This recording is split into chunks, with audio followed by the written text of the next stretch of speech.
नमस्कार. मी ग्रामपंचायत अधिकारी विद्या मोरे, ग्रामपंचायत कार्यालय इकळीमाळ, तालुका नायगाव, जिल्हा नांदेड.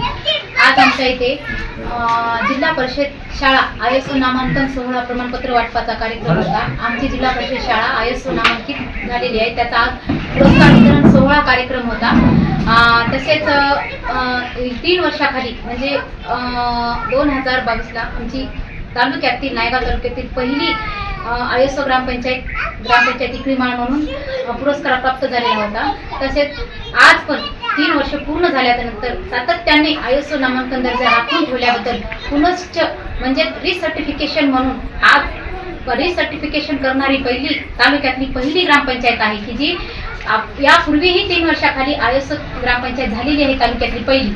आणि रिसर्टिफिकेशन करून सातत्याने ते ISOचा दर्जा टिकून ठेवून पुनश्च एकदा ISO प्रमाणपत्र ग्रामपंचायतीला प्राप्त झालेला आहे. आणि तसे जिल्हा परिषद शाळा पण ISO प्राप्त झालेल्या आहे. तरी आपण सर्व इथं आलेले आहेत. आमचे पंचायत समितीचे गटविकास अधिकारी साहेब या कार्यक्रमास उपस्थित होते. त्यांच्या हस्ते व आमचे गावचे प्रशासक विद्यमान सरपंच रेखाताई कैलास सूर्यवंशी यांच्या अध्यक्षतेखाली आजचा कार्यक्रम पार पडलेला आहे.